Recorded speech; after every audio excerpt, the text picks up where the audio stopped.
O futebol realmente evoluiu tanto com o passar das décadas? Por que a tática se tornou tão fundamental quanto o talento individual? Ou será que realmente só os termos que mudaram? O Pautas e Táticas de hoje é sobre os conceitos táticos do futebol moderno. A primeira grande observação que é preciso ser feita é que os esquemas táticos não traduzem o desenho fixo dos times nos jogos, assim como os números que dão nomes a eles não representam meramente defesa, meio-campo e ataque, como é comum de se ouvir. Os esquemas táticos são apenas pontos de partida dos jogadores, ou seja, as posições das quais cada jogador vai iniciar trabalhando, e a partir dela, para onde ele vai e o que ele faz representa sua função tática. E cada atleta tem sua característica de jogo particular. O jogo tem se dividido em 3 fases: o momento ofensivo, o momento defensivo e a bola parada. E cada uma dessas fases deve obedecer uma movimentação coletiva específica da distribuição das peças em campo, o que significa dizer que uma equipe bem organizada muda seu esquema tático dependendo da fase do jogo em que esteja, já que se mantém compactada, ou seja, com suas linhas próximas umas das outras, onde todos defendem e todos atacam, se movimentando juntos a fim de eliminar os espaços entre os setores. Cada fase também tem suas etapas, e não se deve confundir alguns termos que estão sendo interpretados de forma errada por algumas pessoas que estão tentando se atualizar, mas ainda têm uma visão antiga do que se tornou o jogo. Por exemplo, a fase ofensiva diz respeito à transição da defesa para o ataque, mas não necessariamente trata-se de um contra-ataque. Esta transição se divide em saída de bola, fase de construção e fase de finalização. A saída de bola são os primeiros passes que uma equipe realiza para construir uma jogada, normalmente próximas do próprio gol, começando com o goleiro e passando pelos zagueiros, laterais e meio-campistas defensivos. Por isso que a qualidade no passe de todos esses jogadores se tornou tão fundamental no futebol moderno. Já a fase de construção é a seguinte: quando o time se posta próximo ao círculo central, com no mínimo 50% de seu time postado na metade do campo do adversário. Neste ponto, é importante organizar a equipe de modo que a amplitude e a profundidade do campo estejam ocupadas, sem se esquecer das triangulações, sempre fornecendo no mínimo 2 opções de passe ao portador da bola.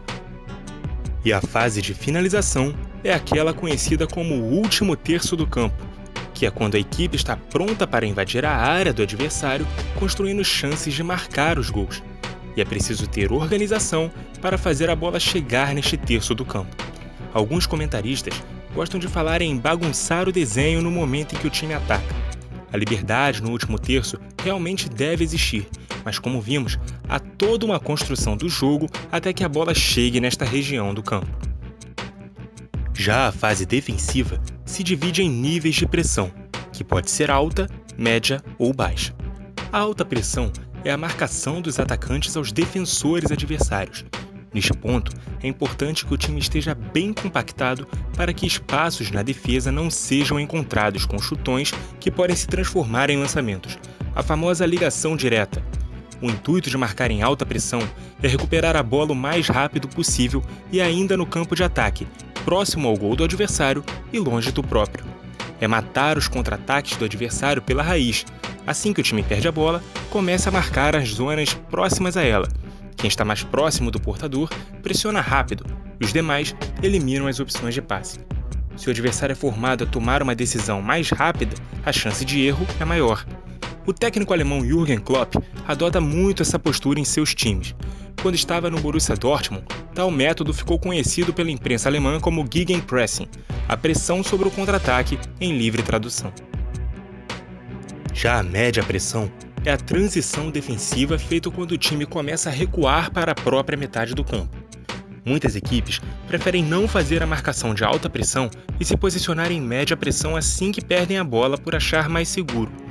Já as equipes como as de Pep Guardiola aguardam 6 segundos depois de feita a marcação em alta pressão para se posicionar desta forma. Se a bola não for recuperada nesses 6 segundos, depois de feito o Gegenpressing, o time começa a montar suas linhas de defesa, retornando para o próprio campo. E por fim, a marcação em baixa pressão é aquela feita dentro do próprio campo e normalmente marcando atrás da linha da bola. A estratégia aqui é negar os espaços próximos da área e atrair o adversário para o próprio campo, para que ao recuperar a bola, explore os espaços que estão gerados por essa aproximação. Assim sendo, o time se prepara para o contra-ataque ou para iniciar sua transição ofensiva de forma mais lenta em casos de times que valorizam a posse de bola. Muitas equipes que preferem adotar esse tipo de marcação em geral, em tempo integral no jogo, são chamadas erradamente de reativas. Mas pensem, marcar em alta pressão assim que se perde a bola também não é uma forma de reação? E por fim, o terceiro momento tático do jogo é a bola parada, que diz respeito a estratégias em momentos de cobranças de faltas, escanteios, pênaltis e tiros de meta, seja para o próprio time ou para o adversário. Estas estratégias são completamente orquestradas pelos treinadores das equipes e demandam muito tempo para acontecer, seja numa cobrança de falta direta para o gol, um levantamento para a área, uma tentativa de gol olímpico, uma ligação direta ou até mesmo uma jogada ensaiada com movimentação e troca de passes coordenados e pré-determinados. O problema das bolas paradas é o perigo das jogadas se padronizarem de tal forma que se tornem manjadas e fáceis de serem bloqueadas pelo adversário. No futebol atual, onde todo mundo estuda todo mundo, isso não é tão difícil de acontecer. No próximo episódio, vamos abordar mais especificamente a evolução das posições dentro de campo e as diferentes funções que elas podem exercer, assim como as novas demandas que o futebol moderno exige de determinados jogadores de acordo com a zona do campo em que atuam. Muito obrigado a você que nos acompanhou e até a próxima!